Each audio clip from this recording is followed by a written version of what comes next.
கலைத்துறை சார்ந்தவங்களுக்கு ரொம்ப ரொம்ப சூப்பராக இருக்குது. கன்னி ராசியில் இருக்கக்கூடிய கலைத்துறை சம்மந்தப்பட்டவங்களுக்கு ரொம்ப சூப்பராக இருக்குது. மிகப்பெரிய லெவலில் யோகம் தான் நான் சொல்லுவேன். வெளிநாடுகளுக்கு போனாலும் நல்ல காசு பணம் பார்க்கலாம். அதே மாதிரி உள்நாட்டில் இருந்தாலும் நிறைய வாய்ப்புகளாக வந்து குவியும்.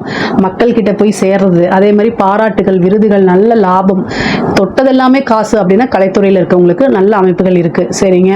அரசியல்வாதிகளுக்கு நல்லா இருக்குது. கன்னிராசியில் இருக்கக்கூடியவங்க நிறுத்தி நிதானமாக முடிவெடுக்கணும்.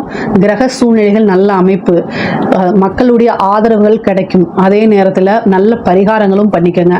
சனியோடைய இது வந்து பொதுமக்களுடைய ஆதரவுகள் கிடைக்கும். ஆனால் 3 குடைவரும் 8 குடைவர் அஷ்டமாதிபதியும் 5ல் இருக்காரு செவ்வாய். அப்போ மீடியாவில் உங்களை பற்றி தவறான நியூஸ், சோஷியல் மீடியாவில் எல்லாமே ஸ்ப்ரெட் ஆகிறது. அப்போது அது உங்களுக்கு அப்படியே ஆப்போசிட்டாக வேலை செய்யும். ஸோ கன்னிராசியில் இருக்கக்கூடிய அரசியல்வாதிங்க கட்டாயம் பரிகாரம் பண்ணிக்கோங்க.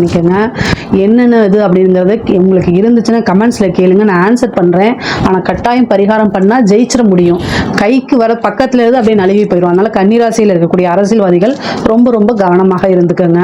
பொதுவாகவே கன்னிராசிக்கு பொருளாதார ரீதியாக ரொம்ப சூப்பராக இருக்குங்க. நான் சொன்ன சின்ன சின்ன விஷயங்களை ஃபாலோ பண்ணாலே நீங்கள் நினச்ச அத்தனை விஷயமும் உங்களுக்கு வந்து சேர்ந்துடும்.